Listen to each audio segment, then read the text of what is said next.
Swayam Prabha. Digital India. Educated India.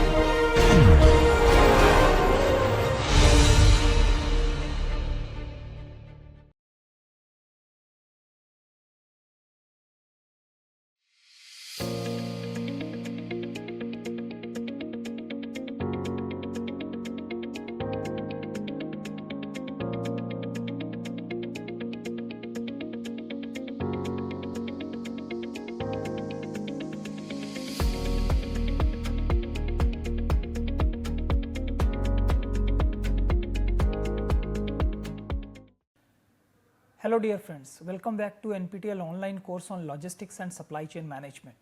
So today we will discuss about a special case of supply chain where we are talking about the emergency supply chain, right.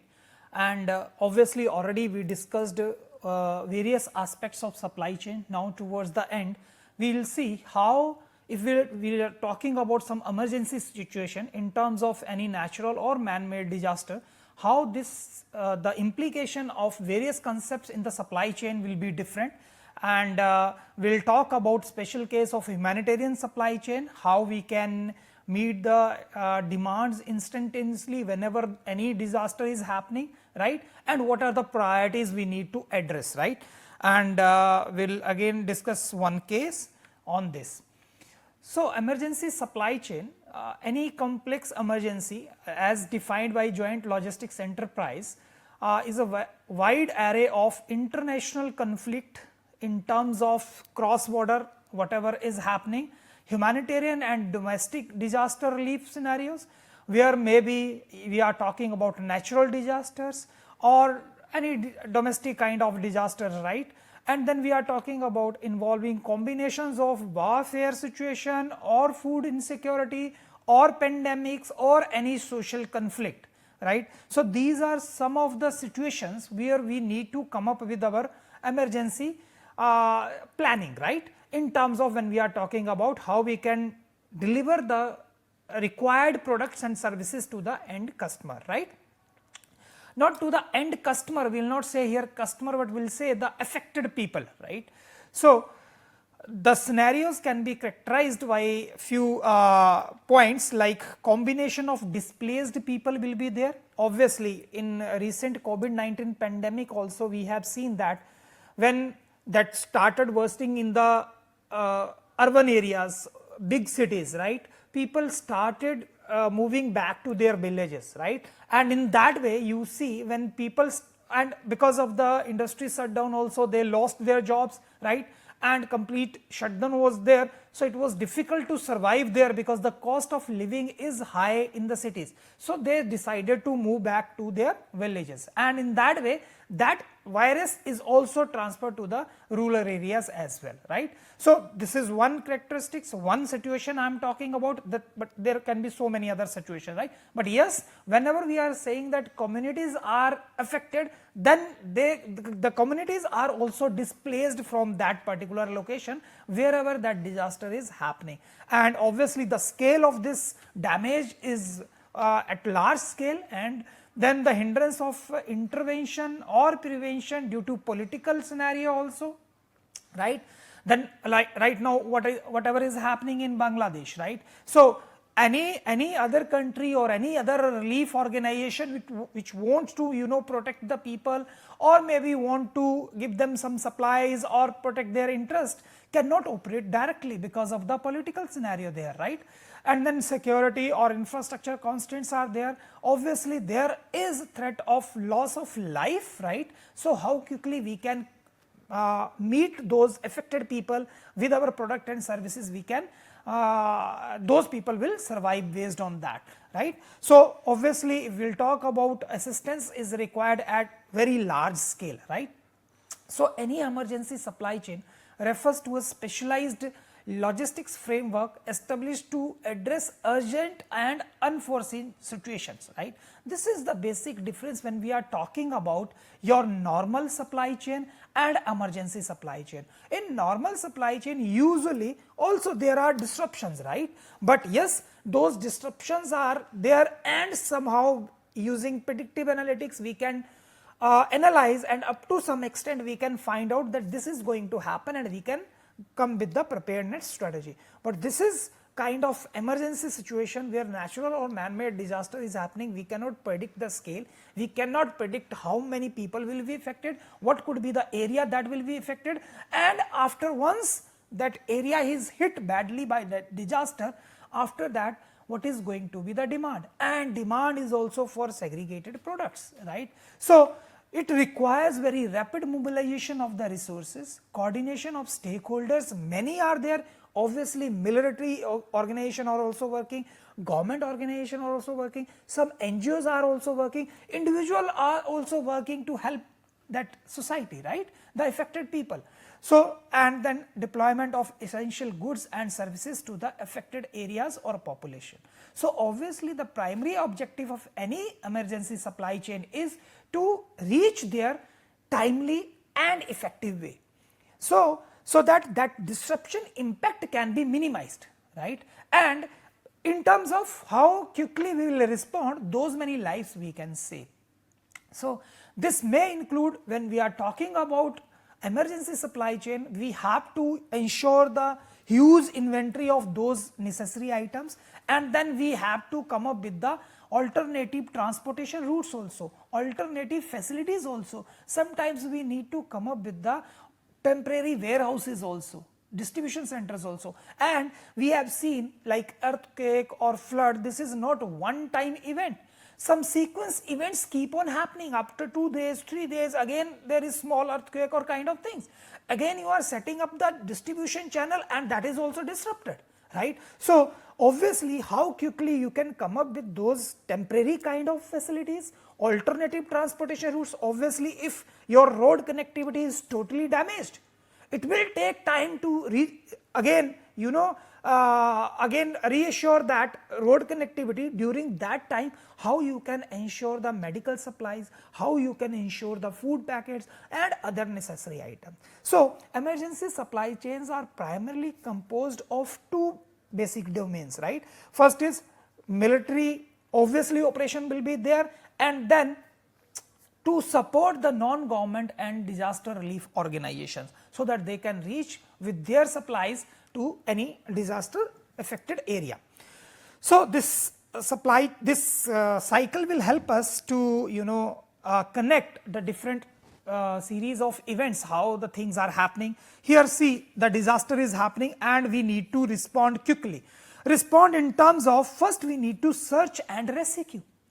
Whosoever is left behind, life is there, we need to search how many people are still alive.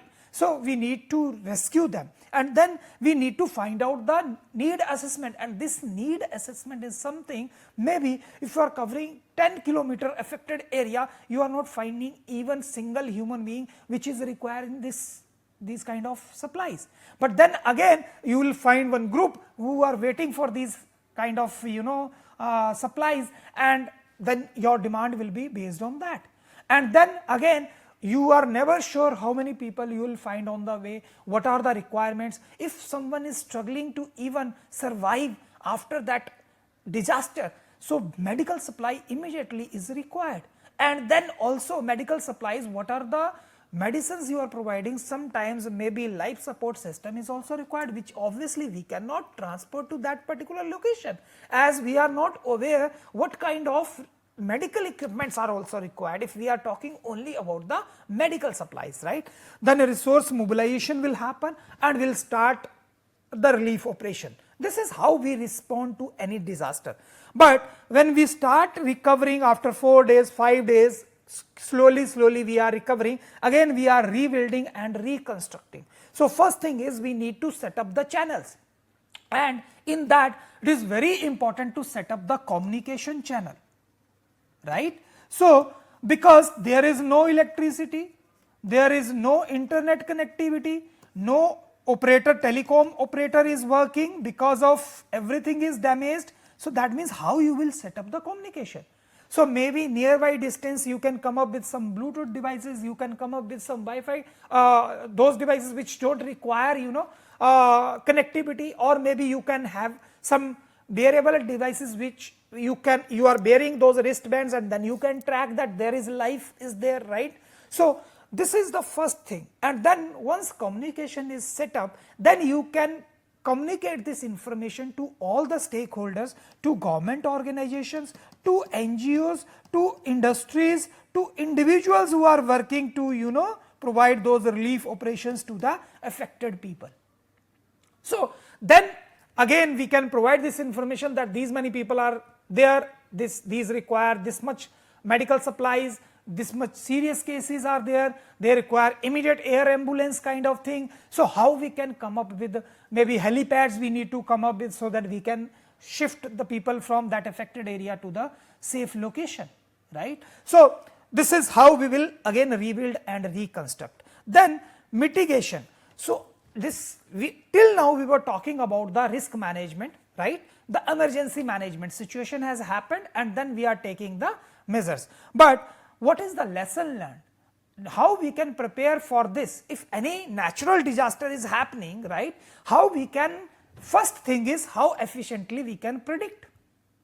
If that we can predict, how we can prepare after that, right? So maybe intermediaries, up to what extent we need to set up the temporary locations, right. So this is how we will come up the mitigation, and for the next time we should be prepared, we should monitor the events, what was the scale of that disaster, we should forecast if that much area is there, we need these many supplies, food packets, these many are required, medical supplies, these many are required, to set up the telecommunication network, these many days minimum required, to set up the road connectivity and to send the ambulances, these many days are required. So that lead time you can calculate for each activity, for each operation, and if that lead time is high, you need to stockpile, you need to keep the inventory, you need to keep the supply until those people are still in the affected area.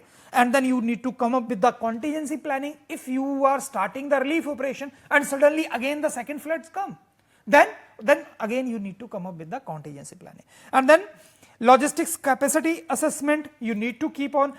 Another very important parameter here is, when we are talking about emergency kind of supply chain, waste is very high always, right, because you are not sure how much supply is needed, and then because people are so sometimes emotionally they are taking the decision, so some products are oversupplied and some products are never reaching to the affected people. So again, these two quick videos I have introduced, how UNICEF is helping the disaster affected people and through their emergency and humanitarian supply chain operations, and another video is how drone technology or AI enabled solutions can be implemented to provide the immediate relief operation. So just you can go through these videos. When we are talking about obviously providing the different supplies, we need to prioritize which supply should be first. If it is normal situation, we know that food, water, warmth is the first basic necessity for anyone to survive. If those needs are met, then we are looking for the safety security, right. If that is also met, then we are looking for the society, well-beingness, community where we can interact, and then are the self-esteem and self-actualization stage where you are as a human being continuously evolving, are adding more into your luxury and how you can satisfy yourself, your egos or whatever, right. So means you are using, so that is Maslow theory, how you can target that. But when we are talking about emergency kind of situation, the first thing is we need to supply air. If there is no air, disaster is kind of, if many times which these news are there that child are falling in the borewell. So then the first thing is we need to ensure the air supply to that child, right. And then if air supply is ensured, then the second on which our life is surviving is heat is required. How we can ensure that? If that is also done, we need to go for water and food supply, and then we will talk about the medical supply, how we can recover, maintain the health of the person who is suffering from that any type of disaster, right. So this is how we can prioritize the things. Based on that only our relief operation will depend.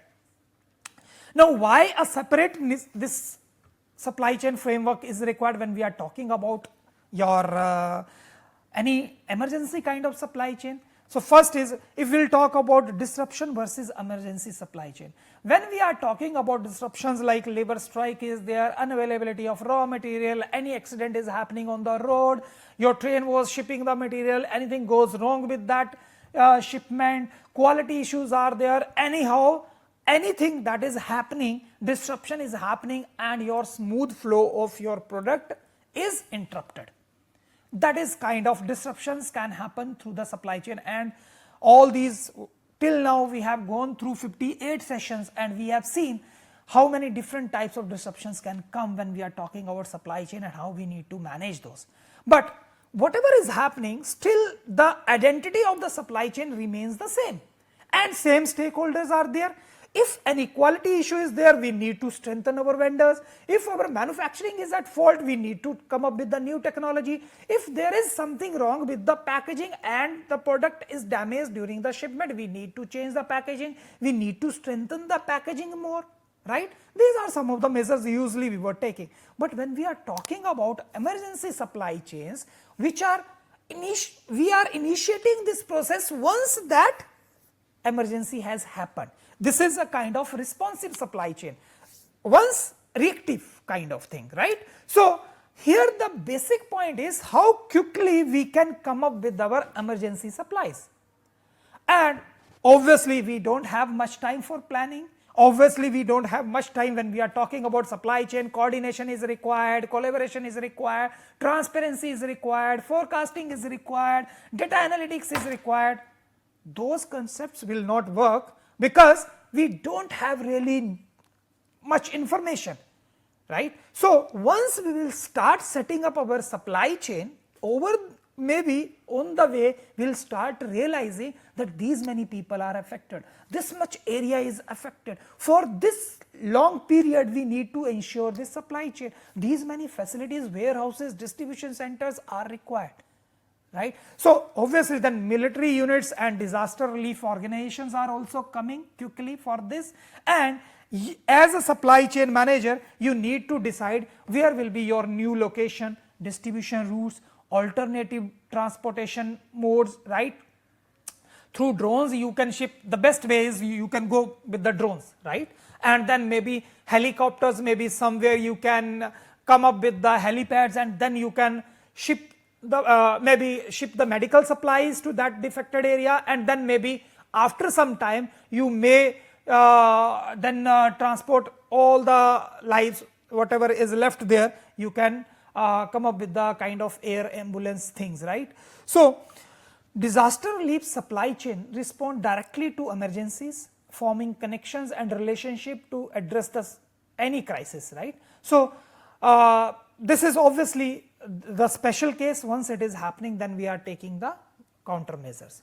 So again, we talk about the objective of conventional supply chain and any emergency supply chain. So very first objective of conventional supply chain is we should right product, right quantity, right price, right time, at right location, right? So these are some of the points our conventional supply chain is working around.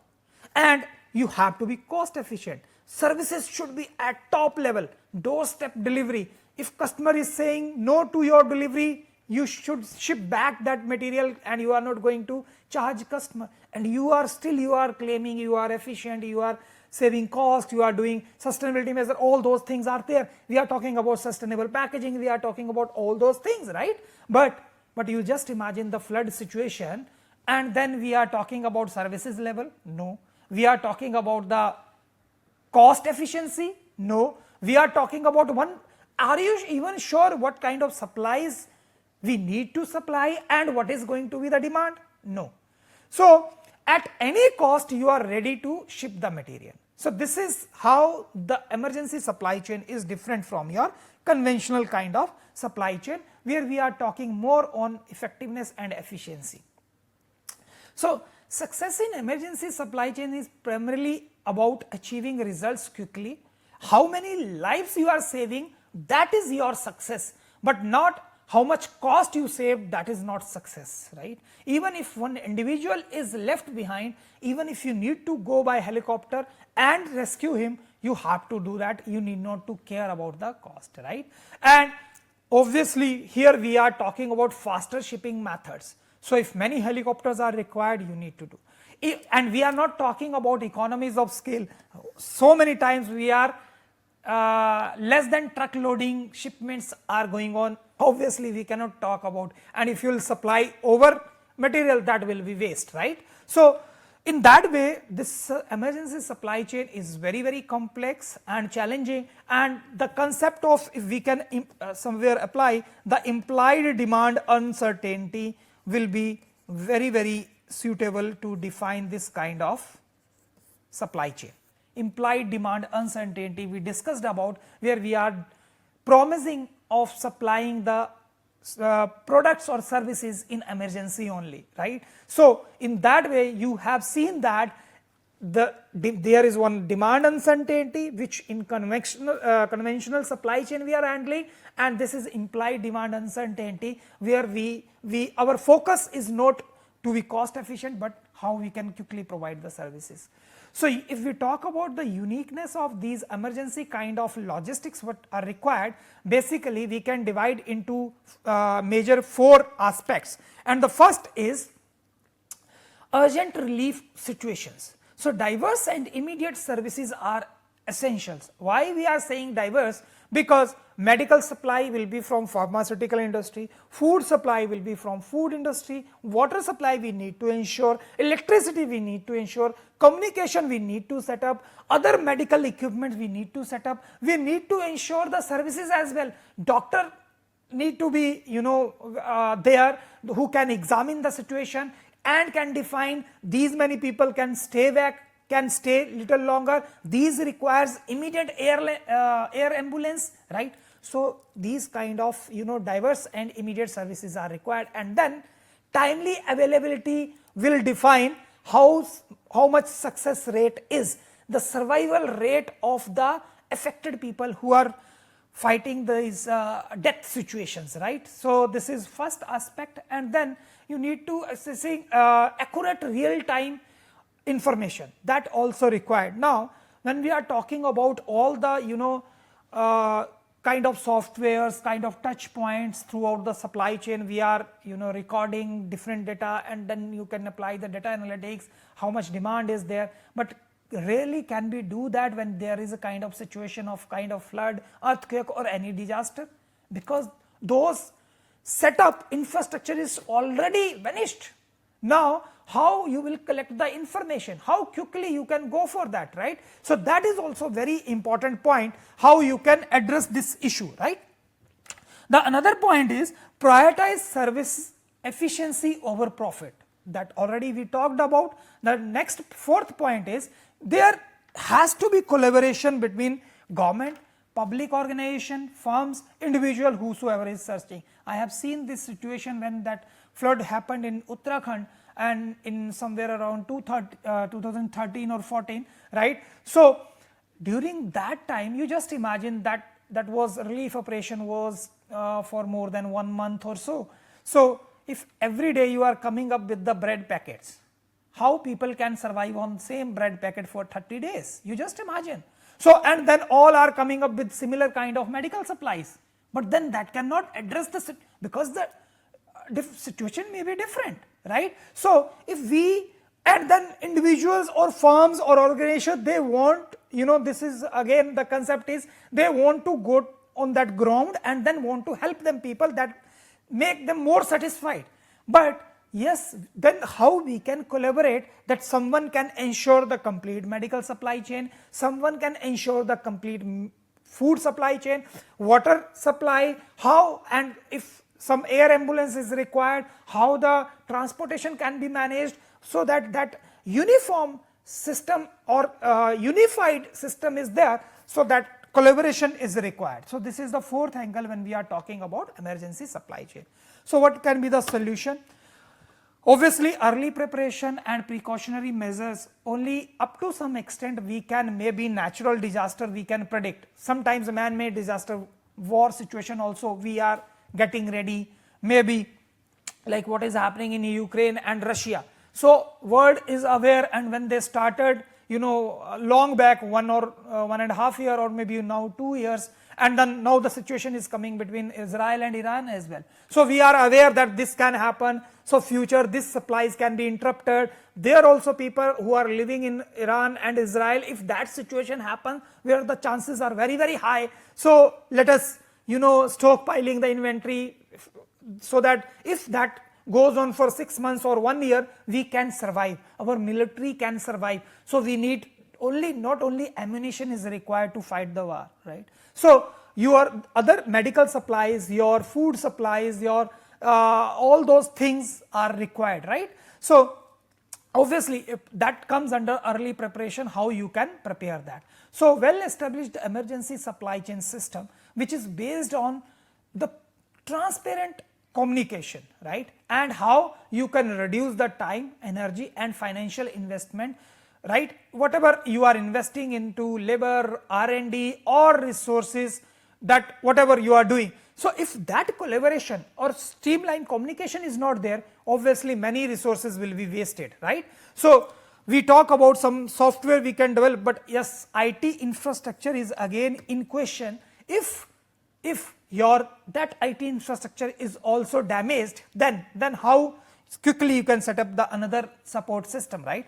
Then financial support is coming from different organizations, how that can be combined, can be channelized, how we can strengthen the communication among different aid enterprises, NGOs, individuals, industries and governments, and if that is done through upstream and downstream, so we can ensure the regular, smooth, calm supply of the all those food items, grocery items and then your medical supplies. There will be no panic buying, there will be no extra stockpiling, right? That can be ensured.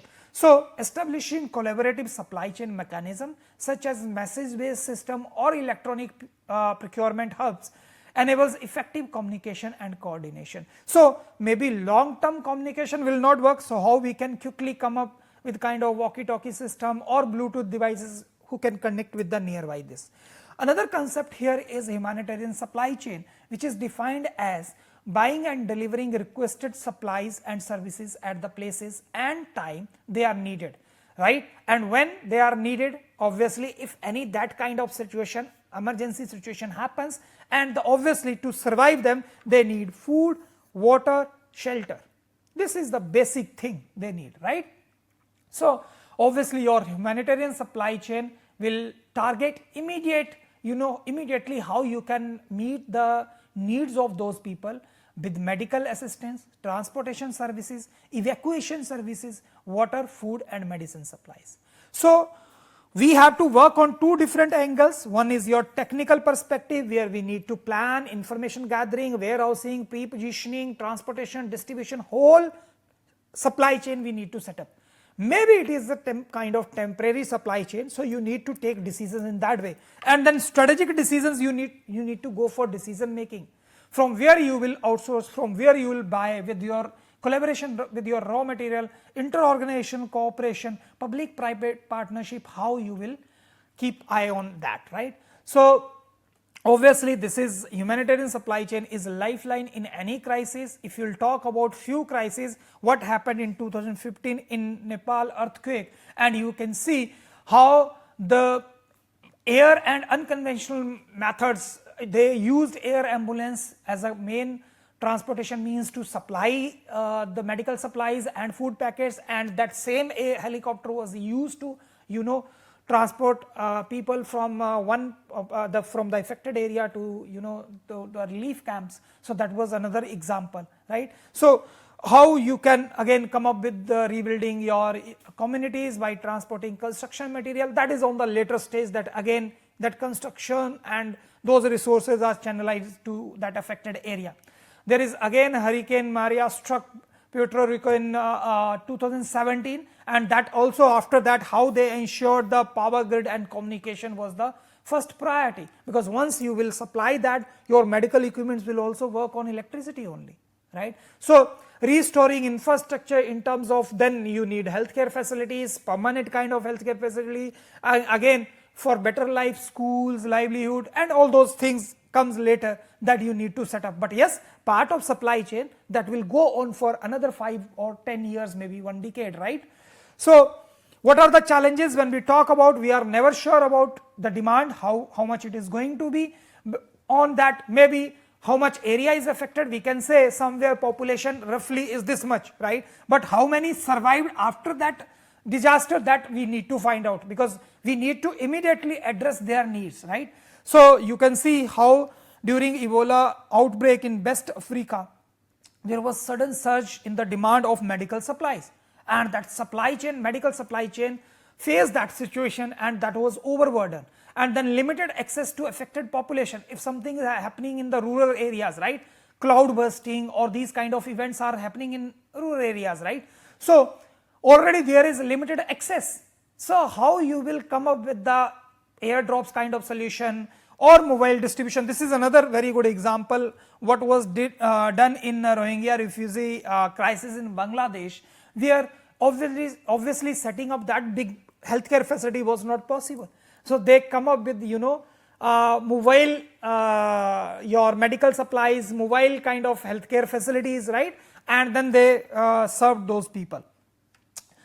Domestic barriers and delays are also there, kind of politically sometimes situations are so regulatory norms are there, you cannot easily cross the borders with your supplies, right, that also should be regulated, which is time taking thing, right. So that also sometimes is a big hurdle to directly address that situation, right.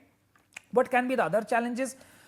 Already I told many organizations are involved. If those can collaborate on common platform, so the efficiency of that relief operation can be enhanced. Obviously, inefficient collaboration is the main reason. Fraud, some organizations are there saying that supplies are done, but yes, but still the affected people are not getting. That is a very unfortunate part of this humanitarian supply chain. If we can centralize the system, we can implement blockchain enabled supply chain, obviously we can ensure the transparency throughout, visibility throughout the supply chain. And cost inefficiencies are there. Majorly we are concerned about the waste that is being generated through this, right, and lack of trust between other organization. If I'll just donate the money, whether that money will directly go to the affected people or not, that is another point. So how humanitarian supply chain is working? You can say response in natural disaster. What happened in 2010 Haiti earthquake? So coordinated supply chain facilitated the distribution of aid, leveraging pre-positioned supplies and collaboration with local stakeholders to save lives and aid recovery. So how swiftly you are ensuring the delivery of the medical supplies, food supplies and shelter. So refugee crisis management, again if you remember about the Ajatari refugee camp in Jordan, so again in collaboration with the local authorities and innovative solution, because if you are buying your supplies during emergency through overseas or through long distances, it will take time, and when you are the situation is so, you are not sure about the demand, you are not sure about the supply, you are traveling so long distance, so that become very ineffective, right. So how nearby, near shoring is very important in that case. If you talk about food, water, how nearby you can find out some vendors who can quickly pack the food items and can deliver. How you can ensure the water supply. Healthcare, nearby hospitals can come up with the foreign field kind of hospitals concept, right, where they can set up some temporary locations and they can serve the people, right. So this is healthcare supply chain. Again during COVID-19 we have seen how that was important, like we came up with the testing centers, so many overnight, we came up with foreign field hospitals, we came up with so many vaccination centers at different locations, how supply was channelized, different players were there. So we need to keep the record, who has taken the first dose of this vaccine, should we ensure that he should take the second dose of the same vaccine. This was very best example how we can respond in those kind of situation and healthcare supply chain, right. But yes, there also we have seen that although there was limited supply, we were waiting for the supply, still there was wastage, right. So how that wastage of that kind of crucial product, life-saving drugs, we can ensure. So general steps, if we will talk about humanitarian supply chain, first is you need to assess what is the need assessment, size, how much is required, quantity, how much is required, how many people are affected, how much area is affected, that way you can define. Then you go with your planning, from where you will source, that strategy you will develop, which transportation mode you will use, what is going to be the delivery schedule, everything you will define. Then comes sourcing. So obviously already I told you the best option is you should outsource to the local players, so that immediately that supply can be ensured. Then procurement will happen. Obviously negotiation is not taking much time here, that we need not to negotiate on cost, but yes, quality and testing should be done. Your food supply should not deteriorate the health of those people who are already on the verge of dying, right? Then transportation is again challenge. Road connectivity is gone, air connectivity you cannot go directly, so maybe helicopter can take limited supply. So how you can ensure that? And temporary warehouses, how you will set those temporary warehouses from where you can distribute through your local partners, communities, organization. But again, if this process is done, we need to keep on monitoring and evaluating, so that wastage which I was talking about, that can be minimized, and next time we can improve the process, right? So these all steps already we discussed, and information plays very important role. That's why in the first or second slide I mentioned that first thing you need to ensure how quickly you can ensure the communication flow, right? That information, how quickly you can restore the connectivity, that is major point. So when we are talking about humanitarian cargo, these are some of the relief items which are required, we are carrying in the supply chain. Medical supplies, housing and shelter, wash items are required, sanitary pads are required, and other things are also required depending upon the location and all that. Dangerous items also sometimes you are transporting.